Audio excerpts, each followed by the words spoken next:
What y'all want us to do? We back. Good morning. Sunday morning. Views and dues.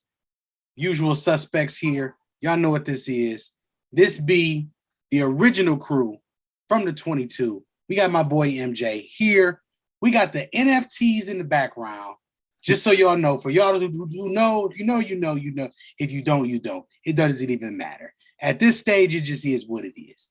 True man, false world, Portland live, scene represented, hungry, we humble, we hustle, we just doing the whole thing. We got MJ, we got Vic. Chef may pop in. We may see what happens. That being said, MJ, man, what's up, man?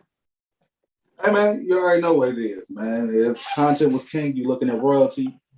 You were pulled up to views from the 22 on the same. We had to give you what you need. So this is first brought to you by Monkey Night Fights. You only got a few more games left to be able to get this money. If you haven't logged in yet, what the hell are you doing? Go ahead, log in, tell them the same sent you. Put the same as the promo, THSESCEN. And after you do that, they'll match you $100 because we sent you. Also brought to you by JW Capital Solutions. We still out here giving trips out. We are still in the trip giving business. We ain't playing with y'all. So we might have something special for y'all Super Bowl, but we'll hold on to that. I think I said enough. Obviously, you see the background. That's my NFT, 1 of 3. This is the holiday edition. Just know we making moves out here. So, Vic, what's going on, man? Yeah, man. Nothing much. Glad to be on with y'all, the goats, the family, all the above. Shout out to the NFT stuff, man. Like just creating long-term wealth for the family is something that everybody should be looking into. But other than that, man, it's been great. Other than all this COVID stuff going on, NFL stretching out their schedule a little bit. Good football still.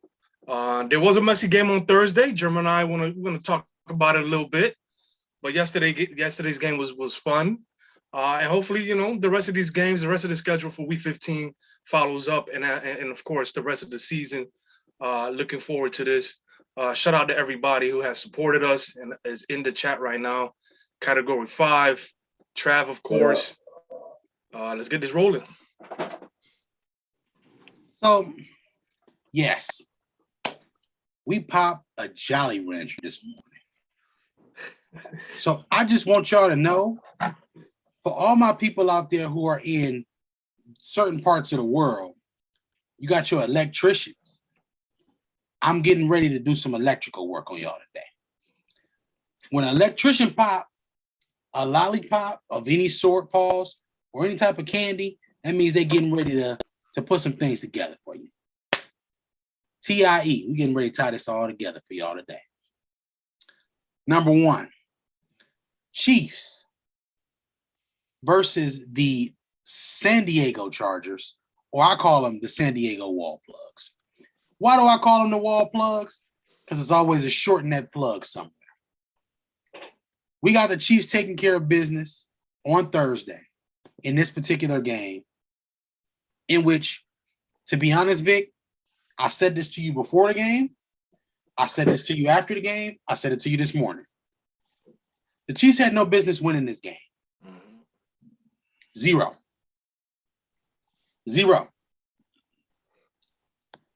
I am over this way of NFL play so much at this stage, it makes it hard to watch the sport. We have too many turnovers and instances in 4th and 1 situations where we're in shotgun passing the ball when we need to be establishing our dominance. Yeah, we can pass the ball and throw the ball all around the yard all we want, but a yard is still a yard. A yard is still a yard. Why is that important that I say a yard is still a yard? Because if you run the ball, one play takes 40 seconds in the NFL. From snap to finish, we got 40, 45 seconds. Vic, any objections? Not at all. So we got 40 to 45 seconds in order for us to go from one play to the next. Over the course of a game, how many times do you think we snap the ball within 30 seconds? Can we say 50-50? Depending on if you hurry up or... Hurry up, situation, circumstance dictates, those type of things. Right. Yeah. The clock. At the beginning of the game, Vic, how many plays are scripted in the first part of the game?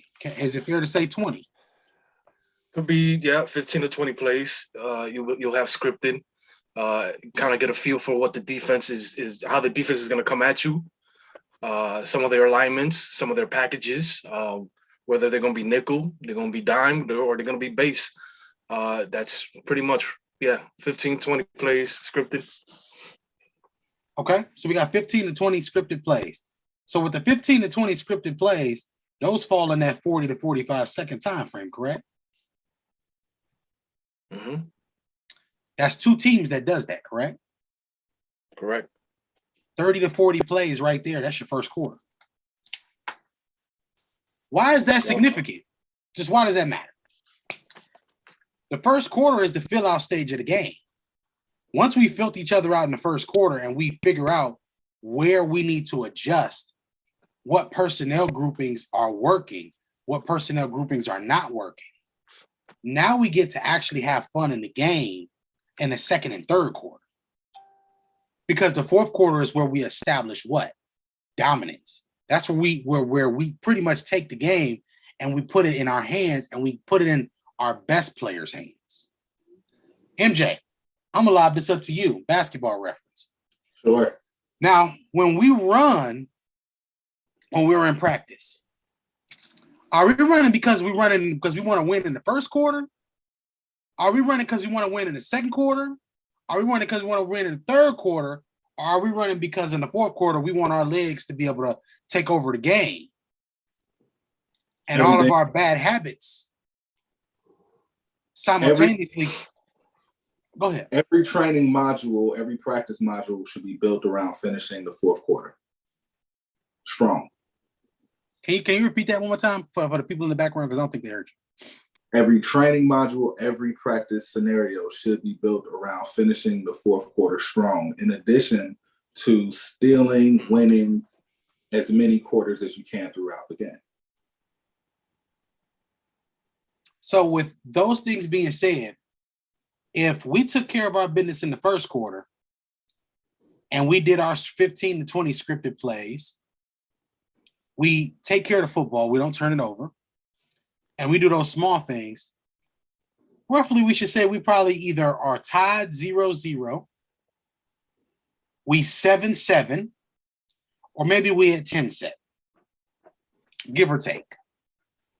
Considering we don't know what happens with turnovers, special teams, anything else. You should be within a one possession scoring game. It should be a competitive start to a football game. Yeah. In the Kansas City Chiefs and the Chargers game, if we are to break this game down by quarter, we have way too many lapses in which we're not scoring points. Number one, we have a situation at hand here. The final score is 34-28. The Chargers in their own right. Vic, how many field goals did we count that the Chargers could have kicked? I think there was about 3. 3. You lost by 6, and you left 9 points on the board. Let's start right there. How the hell are we losing the game? We showing up to a stadium against a perennial Super Bowl contending team, and we're not taking points. Last time I checked, 3 points, even if it's not 7, it still takes a team to have to score, get in the end zone, and kick an extra point in order to compensate for 2 field goals. And as we see, an extra point is not an easy thing to kick at this stage in the NFL. Vic, I'm gonna pass it back to you. We gotta keep it. We gonna keep the ball moving. Yeah. Because this is important. A few You things lose by 6 as the Chargers. You lose. Not only do you lose by 6 in a game in which you had opportunities, you made plays, but that's not including the plays that you left on the field. Right. Your own personal demons that you fight every Sunday. So a few things I took from this game, Jeremy. First and foremost, I told you, I said it, before we got on. The Chiefs. This is probably one of the most beatable Chiefs teams we've seen in the last 5 years. Can anybody disagree with that? No. I think that I would just say 4 years. I would just say 4 years. Yeah. Because that's probably their window. Right. Next year would be the 5th. But that's the only difference I would say. But go ahead. Right. So you got Pat passing for 40. Had 47 pass attempts, which typically means you're probably losing the game. Like I said, at one point the Chargers seemed like they were dominated the game, but it was still too close.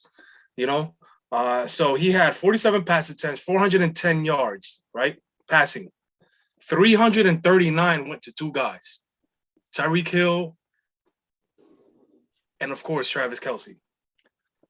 So you have a situation here where, most defenses are going to focus on one guy or the other. Try to eliminate one guy out of, and worry about what the other guy may do. If not, if you're like Bill Belichick and the Patriots, he's good enough, to eliminate even 2 guys out of your offense. But the Chargers couldn't even eliminate one of them. They dominated that game to the point where 339 of Pat Mahomes' pass yards went to just those 2 guys, and that's above average of what a typical passing yard game is, at the NFL level. I think the average is around 280, 285. So what were the Chargers doing defensively? I have no idea. They weren't prepared, obviously. Offensively, too many turnovers. Herbert, as great as he is, got to find some consistency. The Chiefs gave up 200 yards rushing, and I'm a proponent for running the football. I'm that guy that's going to tell you we need to dominate and establish the run game and make sure that defense is tired and physically worn out at the end of the game. And the Chargers were doing that to a certain extent, and still give it up. That pass play to Kelce to close the game was ridiculous. It looked like a tired defense. He was running that ball like if he was a running back.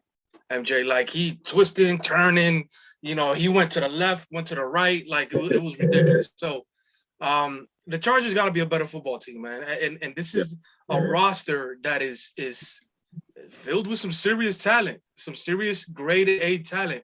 When you talk about the quarterback, the pass rusher, the tackles, positions that are very important, and they're just not playing 60 minutes, man.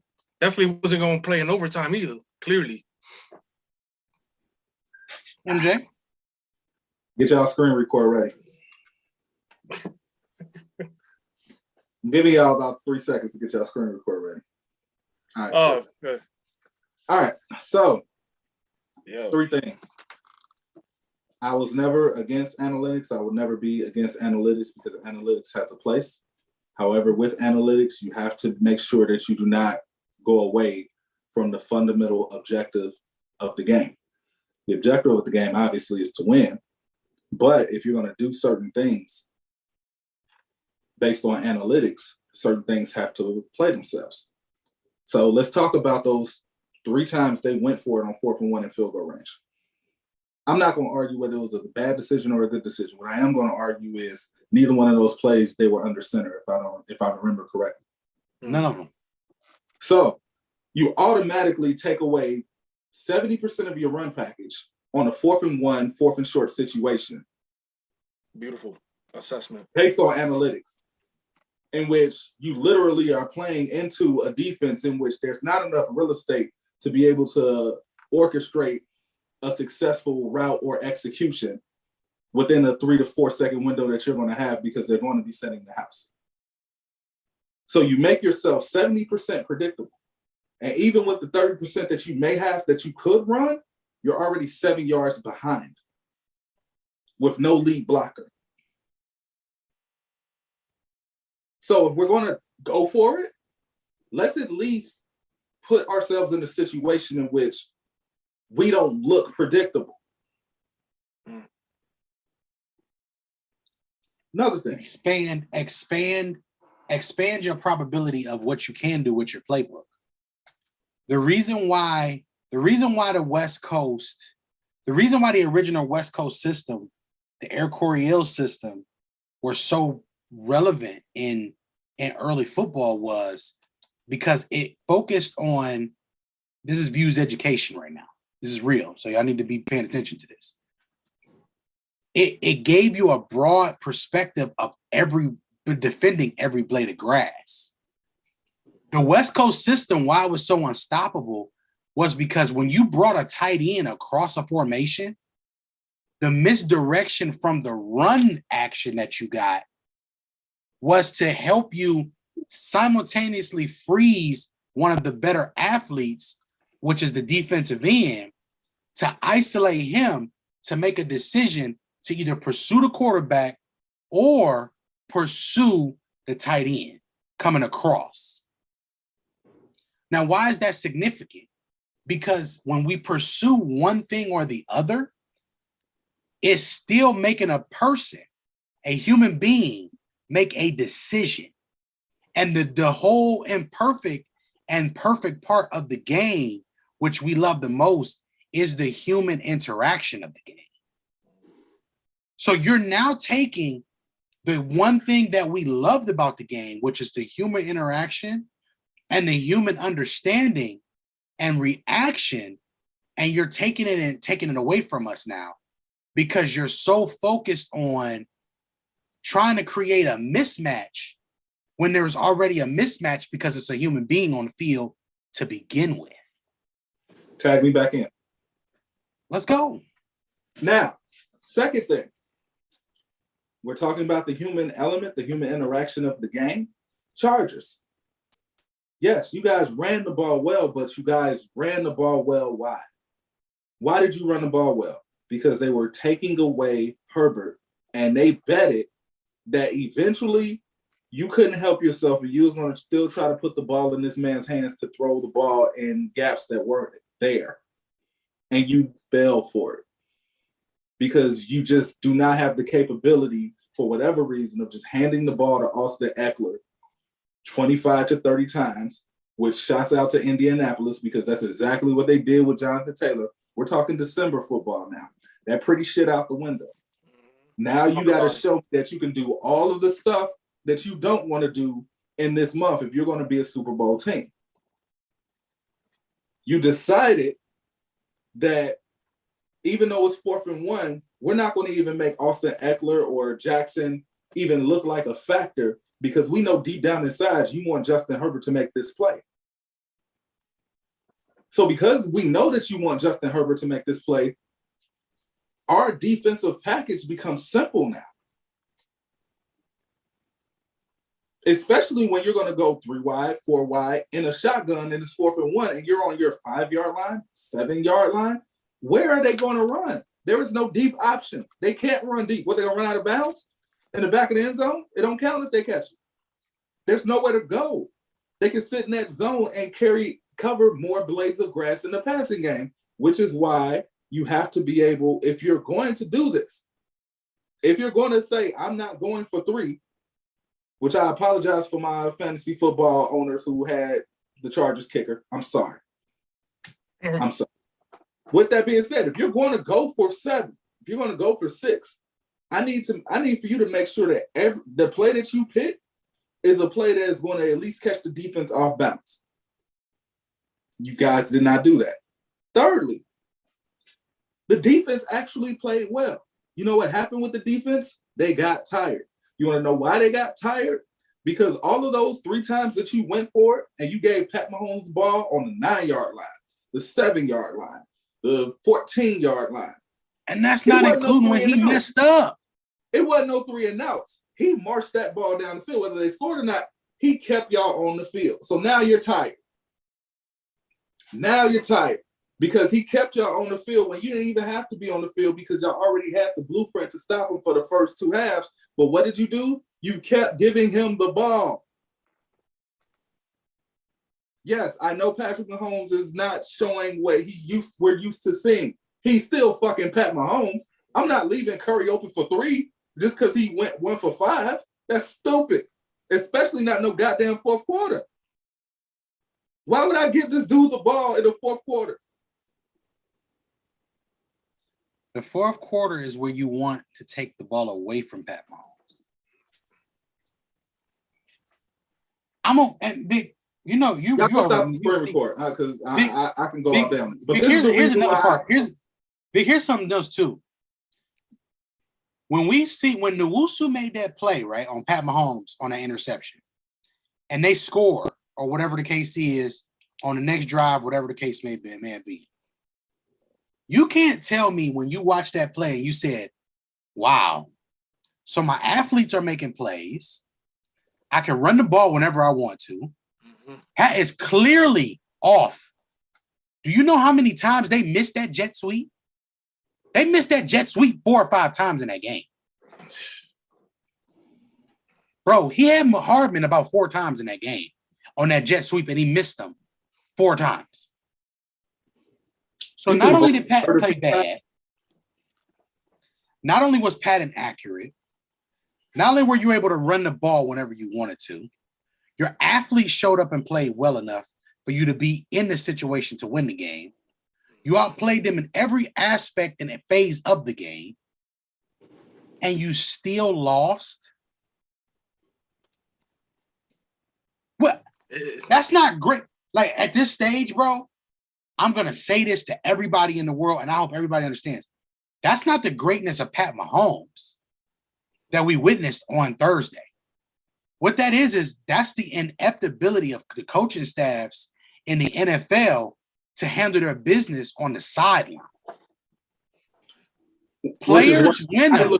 Fool right, but this is the reason why I look like a fool right now picking the Chargers to win, because talent-wise, I thought they were good enough about 4 weeks ago. Yeah, I pull receipts on my losses too. I don't just pull receipts on my wins. I thought they were a Super Bowl contender team. I still think talent-wise they are, but it's not going to happen until they are able to show that they can win in the mud, until they are able to show that they can make great decisions when they are playing situational football, until they show that they are willing to commit to the run and not play into this narrative that Justin Herbert is the best quarterback in the league and we have to make him look like that. Until you do those 3 things, you're not going to be a Super Bowl contender. 60 minutes as well. 60 minutes. 60 minutes. There's nothing else I can say about the game. As we wrap up the thoughts for that game, this is where analytics, bad coaching come all in hindsight, and this is why Bill Belichick and Tom Brady win regularly Super Bowls. This is the reason why the last 20 years have been dominated by 2 people. This is why we want Tom Brady versus Bill Belichick in the Super Bowl in 2022 more than we want to see anything else, because we know we're going to see make football common sense again. But most importantly, we know that Bill's not going to try to reinvent the wheel because Bill wants to win. And we know 12 is not going to try to reinvent the wheel because he wants to win. When winning is the common denominator, and when the common denominator is to achieve something bigger than yourself, the first and the last thing on your scouting report is, let me take care of my business now so I don't have to worry about it later. Shouts out to Trav. Hey, but the other part, hold up. I know you're cooking, but I got to say this. Shouts out to the first lady. She said that's always been the chase with the Chargers, though, even with Phillip Rivers. I might even go further, even with Dan Fouts. They've never been a physical team. The only time they was a physical team is when they made it to the Super Bowl in '94, but they didn't have the ammo to go against the 49ers. Let's talk about it. That's when they had Natron Means. That's when they were physical, and they made it to the Super Bowl. You want to know what's funny? That's deep. We can shout out to Tanya for that. But you want to know what the real problem with the Chargers organization is? Y'all, we really want to have some of these conversations. We here now. At the end of the day, there's a reason why San Francisco, the 49ers, that organization, has won as one of the major organizations in the California area, and most of the rest of them haven't. That's because the rest of them have said we are willing to go the extra step or mile in order for us to win. Say what you want to say about the 49ers history. 49ers have always been three things: physical, methodical, and realistic. Yeah. It is what it is, bro. Like, we gotta stop. We gotta stop this unrealistic California boy, Joe Cool. All that's cool, but it ain't winning y'all no. It ain't winning y'all no chips. It's not winning y'all nothing. Aaron Rodgers went to California. He didn't win. Man, dude, Aaron Rodgers ain't win shit at Cal, and he barely won in the league. When he won in the league, I'm gonna tell y'all the blueprint again for the 11th year in a row. Run the football, opportunistic defense, and make the throws when you're supposed to make them. That's the same way Drew Brees won. That's the same way Aaron Rodgers won. That's the same way Peyton won both times. That's the same way Eli won both times. That's the same way Ripon won back in the day in the 90s. That's the same way all these dudes have won. John Elway and the drive in Cleveland ain't got nothing to do with him handing the ball off, reverse pivot handoff to Terrell Davis. Run the ball, play defense, and make the throws you're supposed to make. The only person who deviates from this is Tom Brady. I'm not gonna keep saying it. Healthy germ. I'm not gonna keep saying it. I'm over telling y'all this. Trent Dilfer, Brad Johnson, they won under the same mold. Joey Flacco. Joe Flacco won a Super Bowl with an opportunistic defense, running the ball, and making the right throws at the right time.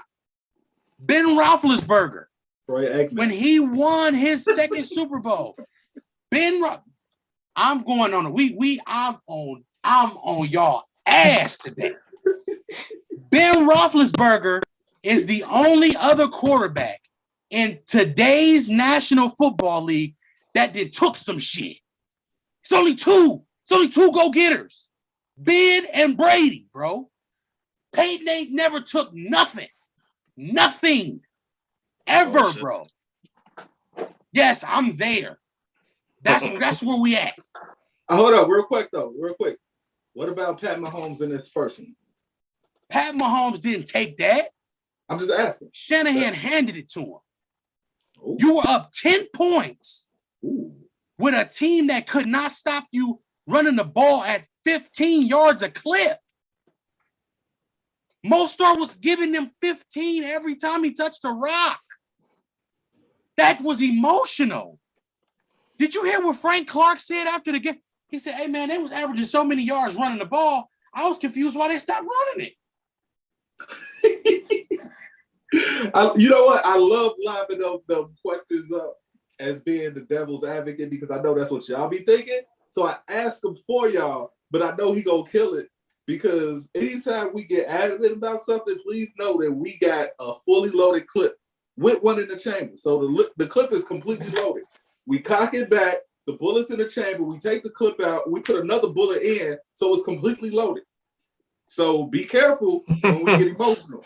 Just be careful. I'm telling you, it's too much lab work we put into this. So when we speak adamantly about every Super Bowl winning, the few times we get emotional or we get passionate, it's because we know what it is. So just I have every Super Bowl winning quarterback written right here on my desk. In the last 40 years, bro. Bro, let me tell you something. I have every Super Bowl winning quarterback in the last 40 years written right here on my desk. Every last one of them. And I can tell you every tendency from every offense from everything, bro, because this is a reoccurring thing in the NFL. We want to give Mahomes credit for something. Give him credit for having the testicular fortitude to continue to play the game, for continue to make the throws that he had to make. I'm not going to take that from that man ever. Period, point blank. But when Russell Wilson, who is a better quarterback right now than Patrick Mahomes, I'm saying, Vic, I'm on y'all ass today. It's weird. I'm on ass. It's not even, bro. Russell Wilson, if you put Russell Wilson on this Kansas City Chiefs team, I bet you they can do the same stuff. Of course. I'm willing to bet my last dollar to a bucket of shit they can do the same stuff right now. Hey, look. I had to text my wife who was upstairs that I'm okay. She thought I wasn't okay because of this. Look, Jared, calm the fuck down before you. No, I'm about to blow a gas. This is a refresh. I'm not about to keep sitting here saying this asinine nonsense about who's the best, who's the worst, and we ain't even gonna factor in the stuff that matters. Bro, Russell is in a situation where if Russ played for Andy Reid, Vic, you know I'm not an Andy Reid fan. You know I'm not an Andy Reid fan. And you're not a Russ fan either. 150%, I will never stand on the table for Big Kool-Aid. If I'm telling you right now that Andy Reid makes that much of a difference offensively, we talking about Andy Reid is equivalent to what's his name? To what's the name from 49ers? Andy Reid in this NFL today is equivalent to Bill Walsh. Bill Walsh. Yeah. You can't name different 5 offense. better minds offensively than Andy Reid. But he's taking the West Coast philosophy, but he's added the college concepts, vertical concepts. There's so much mixture. And you still got to give Pat credit for being able to process some of this stuff. But listen, I've been saying it for a couple of years, and y'all know this. There's a couple of quarterbacks that would benefit from that offense. Okay, so when we try to talk about that GOAT talk, let's kind of level it off a little bit, because there's several that would enjoy that. And this is what I got to say about Pat Mahomes and just GOAT talking Tom Brady. You got to think. Here's one of the things that I always say: you can't measure somebody's chapter 3 with their chapter 14. Tom Brady is in like chapter 19, chapter 20, and he also benefited from a great football mind as well. His first 2 titles, if we talk about titles, he followed the same blueprint Jerm talked about too, until he took that blueprint and made something else beyond it. And even the fact that they went undefeated and they failed, after that failure, he learned from that, and then he became the Brady that he is now. That's why this second half Brady is way more ridiculous than this first half Brady. A story of 2 careers. That's 2 careers in one. No, y'all, Vic, we got 4 careers here. I'm going to explain why. And then we're going to go to the next game. Yeah. Because we need to. It's 4 careers here. In the 2000s was the transition coming from the 80s and the 90s. That 80s and 90s realm was more physical football. We talk about the Cowboys being able to dominate the trenches. Remember, the Cowboys were the staple of the first half of the 90s. How many teams won in the 90s that did not or could not run the ball for 150 to 175 plus? Don't worry, I'll wait. Then we transition in the 2000s. You have the 2000 Raven defense that is still regarded as one of the 5 best ever because of the assembly of the talent we talking. We talking Ray Lewis, who was a hybrid linebacker at the time, coming in at 6 feet that could run sideline to sideline, that never had to leave the field. You didn't lose anything in coverage. You didn't lose anything in the ways that these teams lost things back in that day. That's why Lawrence Taylor will never be rivaled probably as an edge rusher, because Lawrence Taylor was a different caliber of an athlete. Then we have Brian Urlacher, who, I'm going to say it, was better than Ray Lewis because he was a better athlete. We're talking about taking a 6'4" safety, putting him in the middle of your defense, putting a battery in his back, and saying, you don't leave the field. You are responsible for everything that happens in this cover 2. And then what happened? The difference is he didn't get some of the pieces in the secondary that transitioned and translated going into the 2000s, which is when the Tampa, hey Trav, remember these people right here? Remember these people right here who used to do all that, them Tampa Bay Bucks? That team, that was a transcendent team in 02. Because that team in 02 could cover, they could rush the passer, they could do everything. So in 2001, when New England won, they won based on taking an offense that was not physical and beating them up. They beat them up for 60 minutes, bro. So then when Brady came back after that, and then they took something against the Panthers, that was the second version of Brady right there in itself. We've seen 2 Bradys and 2 Super Bowls. What do you like? Like, I don't understand. Like, I don't understand what we're like. Are we watching football, or are we just saying we like football because it's America's past? Like, what are we doing here? Because you're not paying attention. After 2007, that's another era of football. Why? Because the rules changed. Can't hit people in the mouth across the field. So if the rules changed in 2000 and around in this time frame, 2007 and 2011, Brady lost twice in that era. We're talking about, so now we went from 2000 to 2007. We got 2007 to 2011. Then we go from 2012 to 2016. That's 3. And here we are now, and we're getting ready to go into another one in 2023. This is why I compare Tom Brady to Tim Duncan, because Tim Duncan also won in 4 different eras, 4 different decades, technically. Do you realize that in this NFL, playing a cover 2 in this NFL in the red zone is damn near impossible to score against if everybody sticks to their keys and their principles? Because of the athletic ability of your safeties in today's NFL, your safeties can cover more ground than your linebackers, which is why we got sub packages that have people who don't even have and deploy linebackers to cover Lamar Jackson. And your ends is running the same speed as your linebackers and safeties now. Bro, TJ Watt, Myles Garrett, Jadeveon Clowney, JOK. 4-4. 4-4. Lamar Jackson is a 4-4 player. Vic, I watched in Pittsburgh, Pennsylvania, Lamar Jackson try to get on the outside shoulder of TJ Watt, and TJ Watt ran beside him just like this and said, you better run your ass out of bounds. Speed. You better run your ass out of bounds because you're not beating me to this edge. I watched Myles Garrett come from the opposite side of a field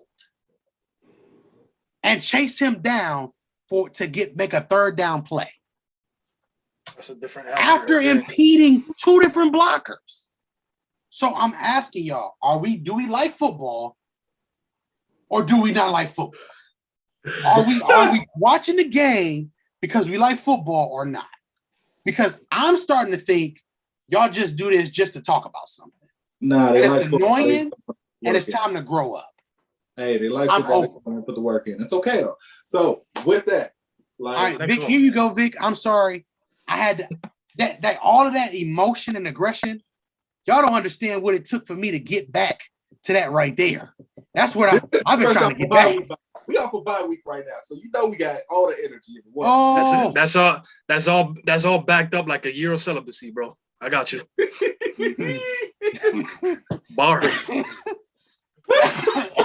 Yo, get this man out of here. Get this man out of here. Let's go. All right. So look, that being said, I gotta give a shout out to everybody in the comments.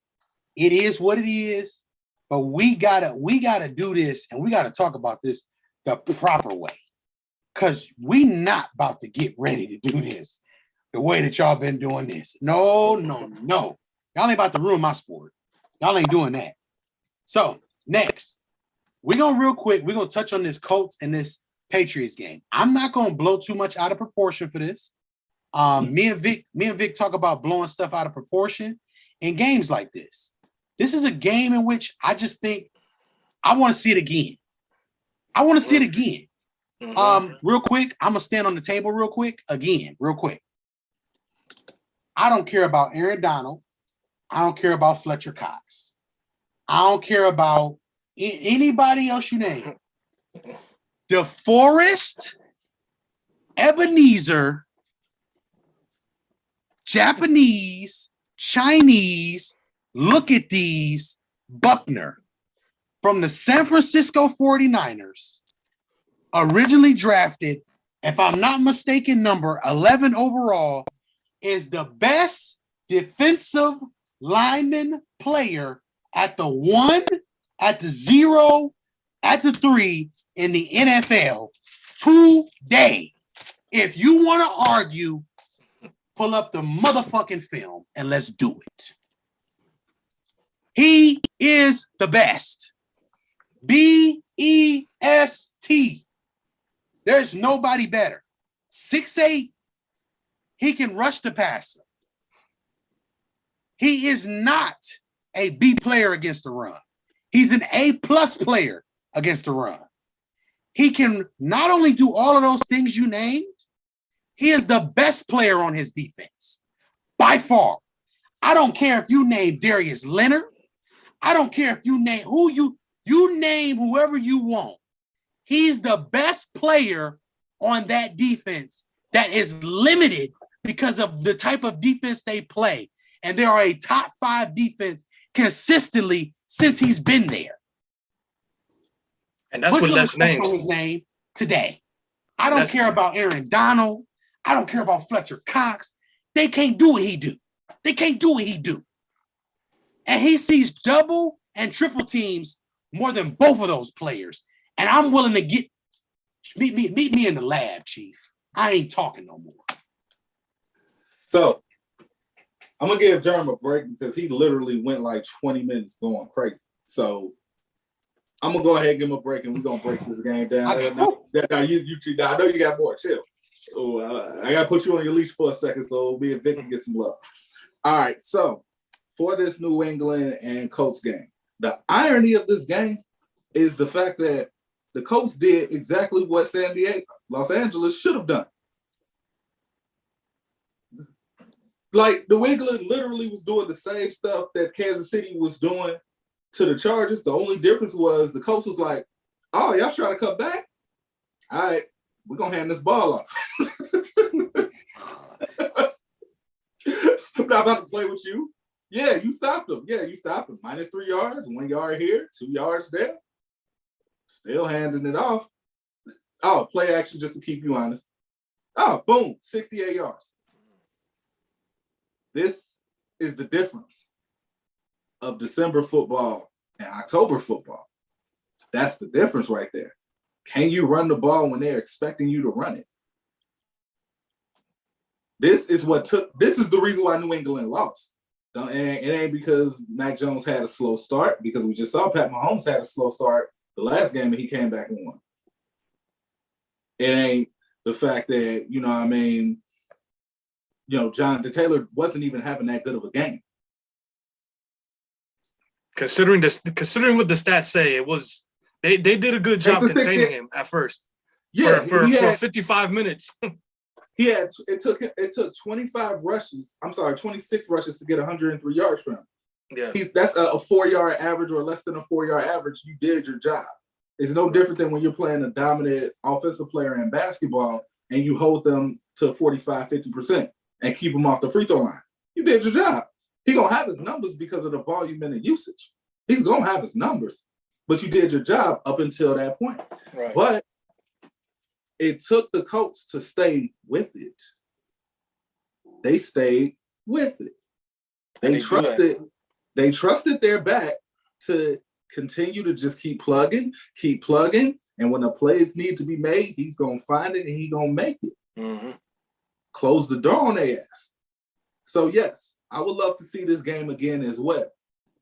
But this is the difference between a team that knows who they are, knows what they need to do to win, versus a team who is trying to push a different style of football and a different narrative. Right. Different. So we're going to go ahead and pass it to Vic on our show, kind of some of the other things that Jonathan Taylor do besides toting the ball that we all know about that makes him so special and what also led to these victories. Go ahead, Vic. Yeah, no, and real quick, Mac Jones, for the most part, was fantastic in this game besides 3 throws that ultimately cost him the game. You know, he had 2 interceptions. And then, you know, there was 1 throw that was completed that he threw across his body that could have been another interception for 6. But, you know, the Patriots did a good job containing this run for the most part. Like MJ alluded to, it took the last carry with 2 minutes and 1 second left in the game for the Colts to close the door on it. But real quick, I posted this on the Views page.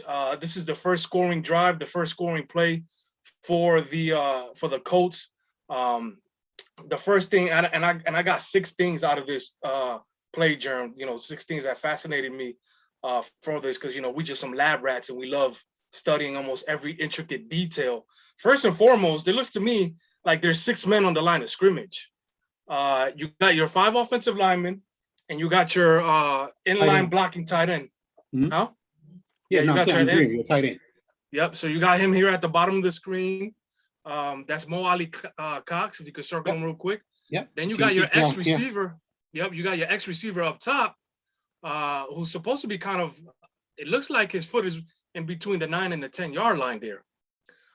So that's 6 men on the line of scrimmage. The referees seem to have missed that. Whether that could have changed the outcome of the game or not, obviously that would have, you know, remained to be seen. It's early in the game and stuff like that. But here again, you got a direct snap to Jonathan Taylor. He's lined up at the shotgun behind the center. You got Carson Wentz to his right. You got the other tight end, 84. Forget his name. He is at the H-back. Yep, H-back world. And they're gonna. Who is that man right there, number 56? Yeah, 56. So, Jerm, this running back, because it looks like this is a trap. So that's 6 things I got out of here. You know what? I got a direct snap here. We got a legal formation. Then we're looking at the alignment. We got, you know, you got Carson Wentz to Jonathan Taylor's right. You got 84 with the sift block over here. You got number 21 who's going to get the pass, you know, because, of course, the NFL considered this a pass, which is ridiculous. But you got 56. Pat Mahomes is famous for like 10 of those per year. But you got 56 who is also pulling, and he's going to get the trap block there, get enough man there. 84 is going to get enough on his block as well. But look at Jonathan Taylor, who should like automatically be discussed as the MVP here, getting that lead and final block to get Hines in. I mean, these are winning type of plays here, winning type of players that we talked about. Yes, running back is not the most valuable position. You can find replacements. But if you got guys like him and Jamar Chase that we talk about a lot at the receiver position, blocking downfield and helping your team win some games like this, I mean, this is awesome stuff. So not only you got the offensive line dominating, but you got receivers blocking, you got tight ends blocking, and then you got your running backs blocking. I mean, this is a winning football play, and this is a winning football team, the way the Colts are playing right now. Jerem, I was shocked that before this game, they were 7-6. I thought they were at least 8-5 or something like that. And you know what, Vic, to your credit, at the very beginning of the season, I told everybody when they was panicking about the Colts, I'm like, they're going to be fine. They just ran into Murderer's Row. Tough schedule, yeah. And the one thing that I was looking at on this play is, look at how happy Jonathan Taylor is for the Hines. Yes. After, like, he celebrated as if he scored it. Like, that type of stuff right there, when you're looking at your best player, you're seeing how hyped this dude is after making the block and the assist to get somebody in there. That right there is winning football. Look at 56. He also was a part of it. They love being a part of that play. That stuff right there, that stuff, see, this is why we family, because that stuff gives me chills right there, man. Like, the body language, I want to see players that are happy for each other. Okay, Jonathan Taylor got 19 touchdowns this season. You think he cared about getting number 20? And he said it on his interviews. I follow him on his Instagram. He's like, I don't care about the stats. I don't care about the MVP race. I want to do what's best for my team to win. Okay, this is a young running back that Gemini gave a first-round grade to. For some reason, a lot of teams gave him a second-round grade. All right, and like I said, we trying to make people understand. We don't give the running back position a top 10 grade. But if you're valuable enough to get a first round grade where a team in the back end of the draft can use a pick on you, do it. And this was a first round running back to us, and he is showing that he is an MVP caliber player. Even if Derrick Henry was healthy, as valuable as Derrick Henry is for his football team. But beautiful design play right here for the Colts. Even though they got away with an illegal formation, the ex-receiver simply could have just taken a step forward. That's on the field judge to look at. But other than that, it was a great design and just great effort by everybody to score this game. I mean, the Patriots, like we said, they did a good job defensively as well. But the Colts, again, tough defense and a great running game. That's tough football to go up against. And Vic, I'm gonna highlight something else here. From this play real quick, as then we're going to transition. You see how the receiver is lined up right here, right? Do you know the first thing that I hate about this receiver? No power. There is nothing here that says I'm going to worry about him throwing a block on me. Nothing. Like, I'm actually, if you look at the way this formation is, Vic, bro, this looks like this is going to be a dive. Right. You see what I'm saying? Look at the power positioning and the position of power that everybody else is in but him. Yeah. He is the lead. Bro, Carson Wentz has a more conviction to his stand as the quarterback than this dude does. Mm-hmm. Okay, so we come out of here.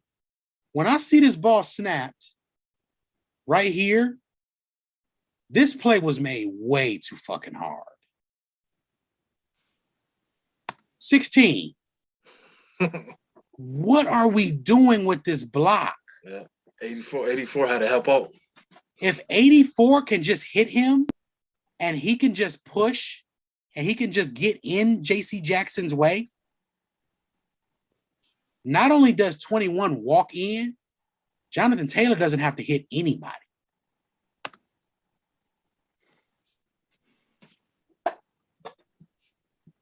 Because what does this become? It becomes him just running on the outside. Mm-hmm. Good vision too by 21 here. Absolutely great vision. Because look at where the DB is. The DB has already disrupted the play because 16 hasn't made a viable block. But that's what makes this play even more beautiful. Usually, when one person don't do their job in football, you pay that price for it. That actually shows more of Jonathan Taylor's greatness and more of the other guy that was pulling his greatness on the fact that even though this dude did not do his job, they still had somebody else to overcompensate what he couldn't do. And you know what? I'm pretty sure they know that he can't block. They practice with him, which is probably why that play was designed that way, because they know he ain't gonna be able to hold his block no more than about 0.2 of a second. You know something else too, MJ, and this is something else too that I'm kind of over too, Vic. And I know this is a part of the game, but we ranting today, and I told you I'm slandering everything. I'm tired of these small packages with these receivers just because they run fast. Give me my best receiver, hands down every day, one-on-one if he's the only receiver that's got to be in the formation, and you're going to just have to beat him. Right. Like, I'm not doing this. And Vic, we're inside the red zone. He can only run so many places. Like, he can only go so many places, bro. So shouts out to the Colts. They needed that win. Mm-hmm. I love the way they won that game yesterday. They took some. That's what we need to see. But the Colts are one of the 3 most dangerous teams in the AFC. Yes. And I'm gonna show this. Along and with then the Patriots. after that, we're gonna get right back into. We're gonna go ahead and we're gonna break these games down real quick because we only got 10 not really a bunch of games to break down this week. But I want y'all to understand, like, it's time to grow up. It's that time of the year. The name of this year is the rest of this year is grow up. Because at this stage, it's time to play grown-up football. It's time to make grown man moves. 30's the new 20. It's time to start making some of these things happen because right now, transitioning where we're going, I need to see teams positioning themselves for the next 2 to 3 years. Because every year we get a team in LA that just keeps taking all of this talent and they just put it together and they just push it to the middle of the table. And they say, we're just going to push this to the middle of the table because I think we can get 1 Super Bowl out of this. And I hate to be the person to tell y'all, but it's not going to happen. So we got the playoff or football standings currently.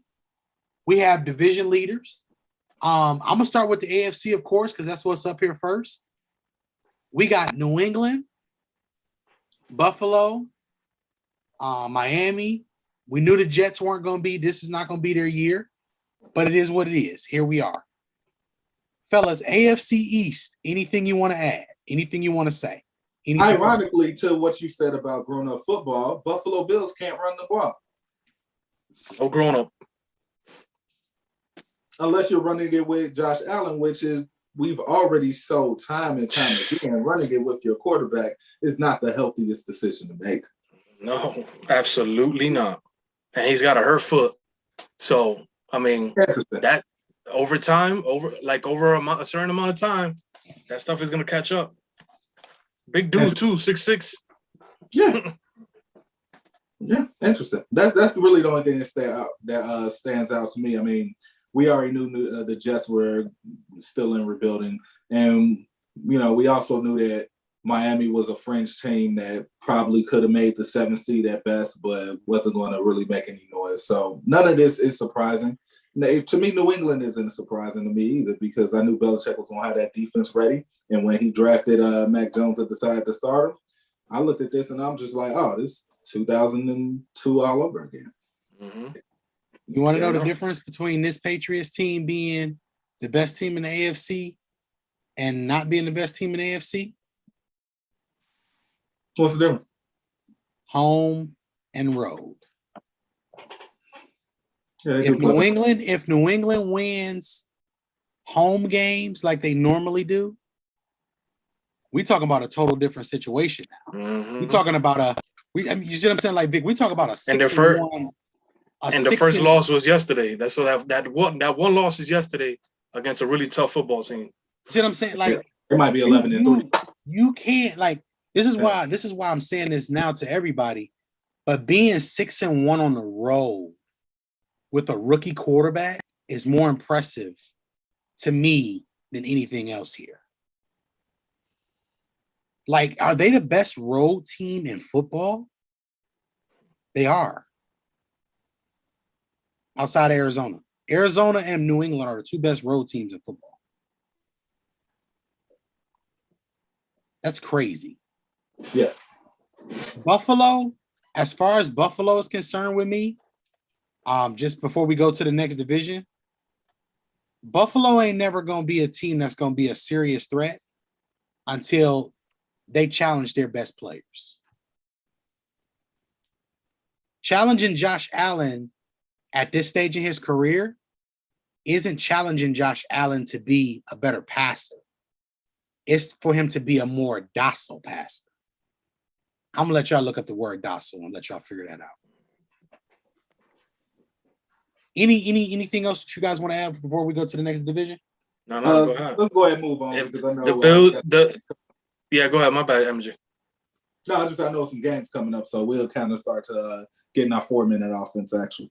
Yeah. Yep, sure. We gonna this ain't hard for us. Real quick, the Bills and Browns, if they miss out on the playoffs, that'll be devastating for me. But go ahead. Understood. No, I don't understand. With that being said, the AFC North. Now, this is for all my Browns, Ravens, Bengals, Steelers fans. I'm gonna be real with y'all and tell y'all. I want y'all to look at this, and I want y'all to take a really, really important look at all of this stuff. The Ravens are currently leading a division in which they are 1-3. I want y'all to let that sink in. Cincinnati is currently 3-1 in this division. And they are number 3. Why is this significant to me? Because Cincinnati's been the best team in this division all year. They've dominated Pittsburgh. I don't know what's going on with this Cleveland and Cincinnati thing. I don't know if it's the colors. I don't know what it is. But they just can't seem to beat Cleveland. But they destroyed the Ravens. Vic, we talk about Jamar Chase. We talk about Joe Mixon. We talked about Joe Burrow. What do you think is the biggest problem with this Cincinnati team? I mean, it's at this stage, bro, there's talent all up and down that roster. So I think it's just closing games, 60 minutes. Jamar Chase, also, as good as he is, a little bit of everything on the football field. He's had some timely drops, as well as some timely catches. So, they find some consistency with catching the football and playing 60 minutes. This is going to be a very fun, dominant team to watch if they can stay healthy, especially starting now. You know what I mean? Because they got a chance to hit the playoffs, so the future is now for the Bengals. Bengals still have to play the Browns and the Ravens too.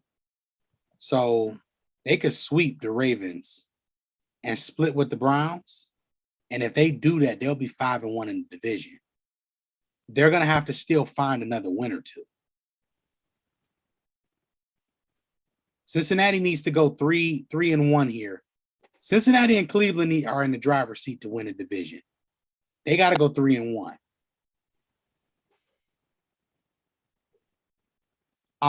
Tennessee. MJ, anything you want to add to that? Because I know MJ is the resident person for teams like Baltimore who will talk about healthy stock. And I can't be mad at him for talking healthy stock. Yeah. With Cincinnati, one thing to look at is that 3-1 plays a huge role, mainly because let's say at the end of this, the record, all three of these, it's a 3-way tie. Cincinnati will be the number 1 seed because of the division record. So, and they're only one game within, striking distance. The reason why Cleveland is in front, because the one game they did lose in the division was against Cleveland. So, just something to watch. But I will say this about the Cincinnati Bengals as well. The same energy I had for the Los Angeles Chargers, I have for the Cincinnati Bengals as well. Y'all have every weapon that y'all need. There's no reason for you guys to not beat teams that you're supposed to beat. But I know why it comes, because y'all are so hell-bent on pushing Joe Burrow or pushing certain narratives to where at first it's like they went from 180 degrees left to 180 degrees right. At first they was too careful with Joe. Now they just turning Joe into a whole Brett Favre gunslinger. Yeah. No, find the middle ground. You got Joe Mixon too. Yeah. I ain't saying no, use Joe Mixon. I'm just saying let Joe Burrow rip when it's time to rip. It's so hard to find that balance though. That's why I'm not too critical of them, because at least they're trying. Some teams just drew a line in the sand and saying, look, we're going to try to just figure this out from here, which is the Los Angeles Chargers. That's why they struggle. Cincinnati just trying to learn. I just look at the team. They're just trying to learn. They're trying to learn how to win. So let's go ahead and go to the AFC South. Tennessee, me and Vic talked about this briefly earlier. Tennessee controls their destiny. Out of every team in the AFC, Tennessee controls their destiny. That's funny, bro, because like I said earlier, I didn't think the Colts had that many losses, and I didn't even think the Tennessee Titans had that many wins the way they've been playing. Like, you would think that the Colts is leading this division right now. You know something funny, Vic? Tennessee won 6 games in a row. When Henry was healthy, yeah. That's a forgettable stretch. You see, but that's where we at. Look where we at. Tennessee is the second best team in the AFC, only because they haven't played this week. Yeah. Because you do know that they destroyed the Chiefs, so Tennessee is actually in the driver's seat to be the number 1 team in the AFC. This is crazy to me. And then, of course, we got the AFC West. I'm not going to spend a lot of time on this division, only for 2 reasons. I need to see what happens with the Raiders and Broncos, number 1 and 2 here. But the most important thing is a team like Cleveland needs to beat the Raiders. Are they going to beat the Raiders is the question. That's what I'm saying. Like, scroll up a little bit. You got 7-6 Broncos. You got 8-6 Colts. You got 7-6 Bengals, 7-6 Browns, 7-6 Bills. Like, there's a chance that the Bills and the Browns, as great as they were last year, could miss the playoffs. You know what I mean? That's painful to watch. Not painful, but it's those are teams that we thought would kind of threaten the Chiefs for that AFC title. And for the AFC South, look at the 2 teams at the bottom. This is the reason why I wasn't worried about the Indianapolis Colts. I'm like, they got to play these 2 teams twice. They're fine. That's 4 wins right there. Yeah. For real. I said that. I'm like, that's 4 wins right there. They're going to be fine. Awful. They're the ones that making this.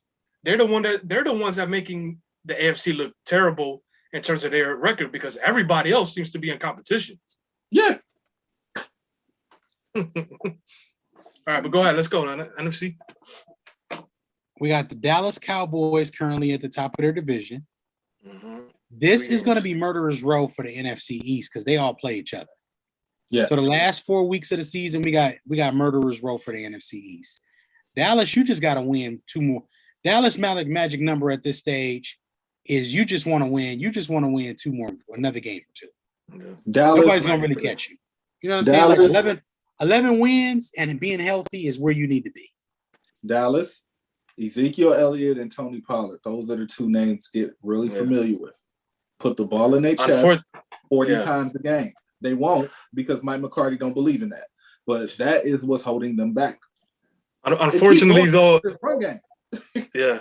No, and the thing is, they should have taken advantage of that early in the season, but unfortunately, both those running backs are going through some serious injuries right now, situations. But, the Cowboys are at plus 93 point differential here. That's like top 5, top 3 in the league right now. And, they just situational football is gonna determine if the Cowboys are gonna threaten for the NFC title. NFC North. We got Green Bay, we got Minnesota, we got Chicago, and we got Detroit. I'm not spending no time on none of these teams, but Green Bay real quick. I'm gonna be honest. Green Bay being 6-0 at home, scary, is a very interesting situation. NFC is the worst division and the worst conference in the league. Whatever. They are. Name a worst conference. Why I say whatever? Because the way that the rest of these folks playing in general right now, it's all bad. Like Minnesota is the team. Minnesota should be 7-6 right now, but they lost to the Lions. God. Like, come on, man. I got nothing for them. Tampa Bay. Hey, shout out to Atlanta for being 6-7. Like, I'm sorry, what? 6-7. You want to know something funny? Vic, they're 1-5 at home but they're 5-2 on the road. Oh man. Like what? What am I watching? I give up. I have nothing for this division. Real quick, for Daryl Patterson. Yeah. Mm-hmm. Make it a Swiss Army knife type of dude right now. Yeah. But figure it out. Yeah, I mean this is something I've been saying for a couple of weeks. Like the Green Bay Packers, I don't know if Tampa Bay wants to try a second time heading over to Green Bay. So Tampa Bay has to take the number one spot, because if they meet up in the championship game again, as critical as I've been of Aaron Rodgers, lately he has been playing some awesome football, making some tough throws, taking some tough risks and completing them. Aaron Rodgers is right now, and this last 3 or 4 weeks has been playing some awesome football. And that will be a tough out in the playoffs, especially if you have to go to Green Bay, like Jeremy alluded to. 6-0 in Green Bay. That's a scary place to play right now. And we're gonna go through this real quick. NFC West. All I'm gonna say to y'all is on these Ronnie C internet that we have here going on in the world today, on Ronnie C's internet, the Seattle Seahawks, if they win 4 games in a row, will be in a position to make the playoffs. They're healthy.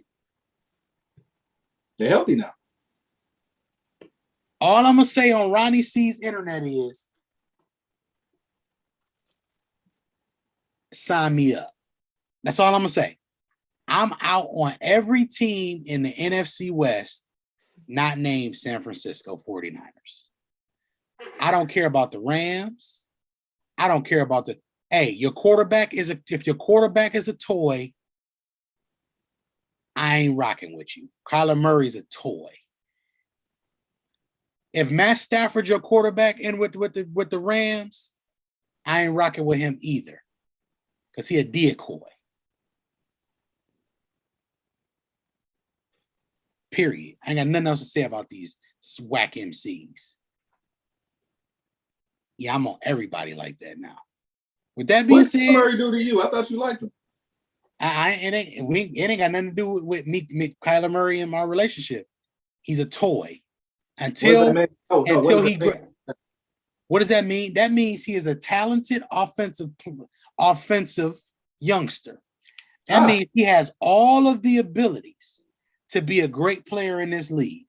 But you know what that means? That means when I see you escaping a sack in a situation, you don't need to be escaping a sack because you don't understand pocket presence. You don't understand leverage. You're letting people get to you in certain situations that you shouldn't be letting people get to you. I can't endorse that. I can't stand behind that. In that game, we got James Conner out here looking like he's a formidable running back. That doesn't fly here. That don't fly here. That is a C+ player. C+. Y'all got him out here acting like he's a B+ player. That right there in itself is why the Cardinals ain't never going to be SH. Get you a better running game, get you a better offensive line, and stop making your quarterback into a toy, and then we'll talk about Kyler Murray. Till then, as of 2021, Jeremy is officially out on the Arizona Cardinals and every team but the San Francisco 49ers in the NFC West. Thank you. MJ, take us away so we can run through a couple of these games real quick. 2-minute drill. Let's go. All right. So Cowboys versus the Giants. Since that's the first one that you pulled up, you got a 10-point favorite for the Dallas Cowboys, which means they're getting thrown negative 10 points. The over and under is 45. Let me just go ahead and just say that I got the Giants on point spread, but Dallas wins. Give me Dallas as well. Dallas. All right, next game on the docket, Texans-Jaguars. Do we really have to pick this? Flip a coin. I'm taking the under on everything. I don't even need to say it. The over and under is 43. They're actually giving Jacksonville. They're actually giving Houston 6 points. I guess this is because it's home game. Jacksonville just fired their coach, so they might be playing a little better football because they might be in So give me the Jacksonville Jaguars. Give me a time. Kind of like the same energy for the Raiders when they fired Gruden. You might find a little different football team, a little different way how they call plays and stuff like that. A little bit more passionate play by them. So that's gonna be fun to see. But let me get the Texans though. I'll be honest with y'all. I'll take the Texans on this one. I think the defense is a little bit stronger. Hey, you want to know something funny, y'all? The Texans actually beat the Jags the first game of the season. Yeah, they did. I remember that. That was one of their 2 wins.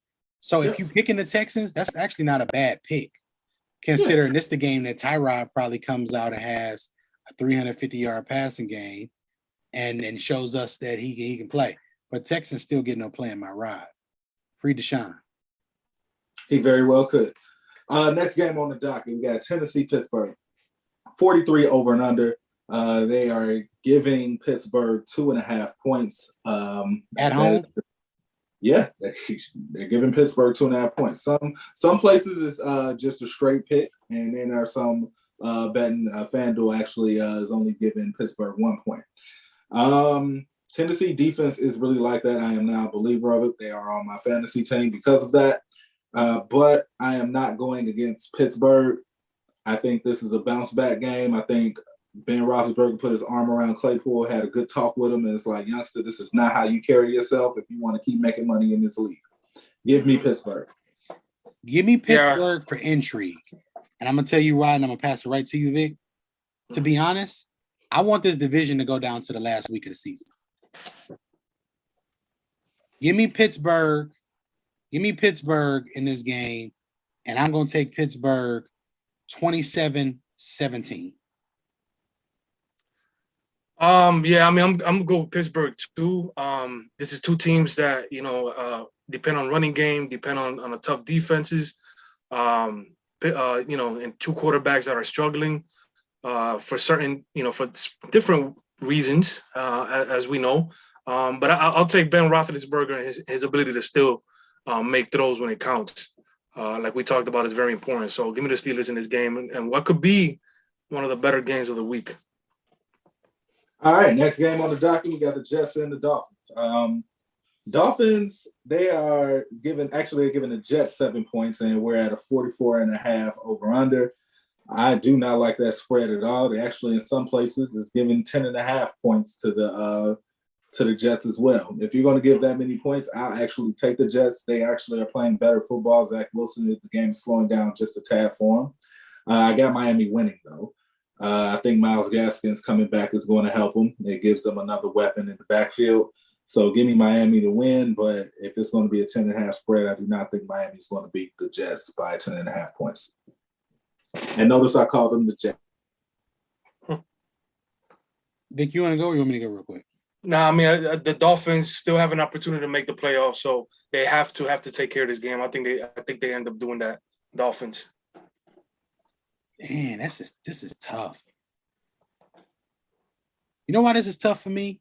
Not because of anything other than if we get the best game that we can get out of the 2 quarterbacks, I don't know if the Dolphins are a team that can still. Are Dolphins a 27-point scorer? No. The Jets may not be a 27-point scorer, but the Jets at least have the weapons to make it interesting. Yeah. So it makes it hard. I want to pick the Jets so bad today. Give me the Dolphins because of defense, though. I think they should be able to get a little bit more pressure on Zach.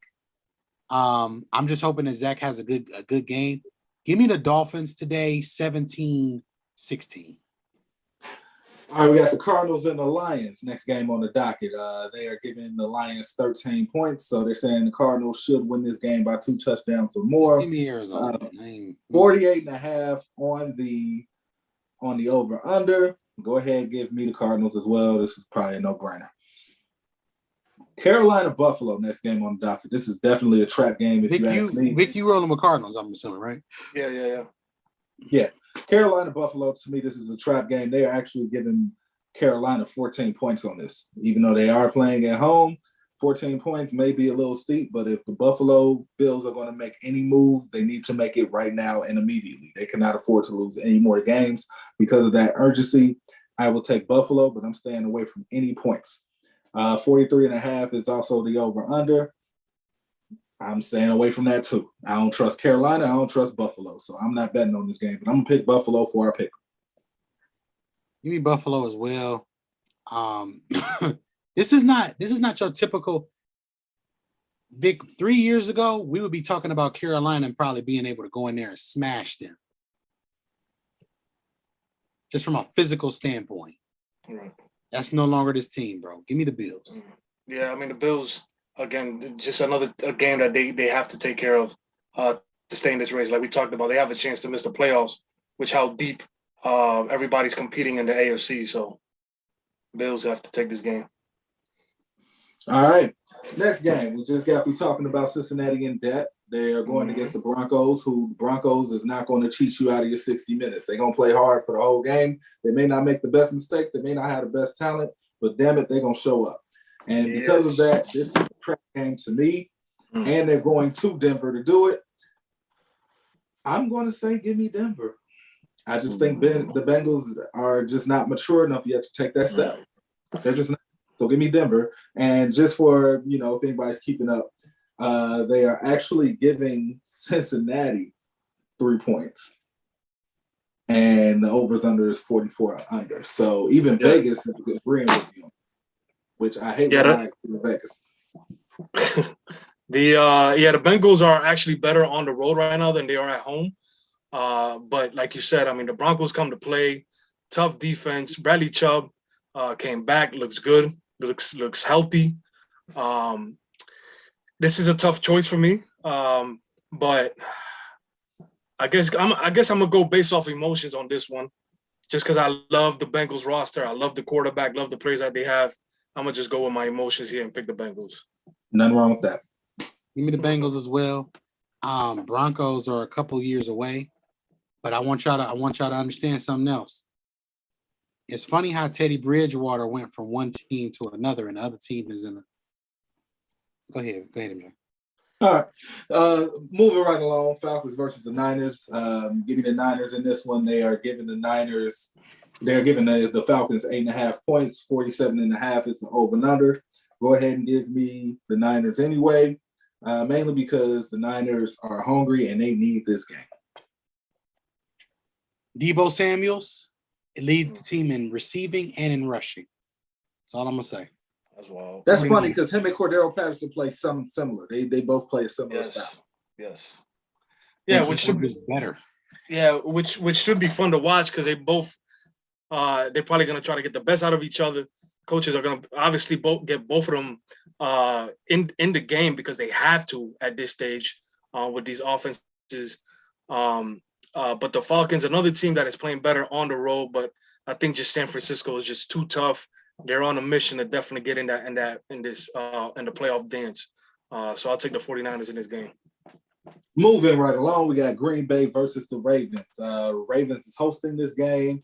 They are actually giving the Ravens 9.5 points. And the over-under is 45. Is Lamar playing? That I don't know. I don't have any information on that. More than likely, he's not if they're giving that many points. If Lamar's not playing, I will take the Packers in winning this. I think they're just on a roll. They're locked in.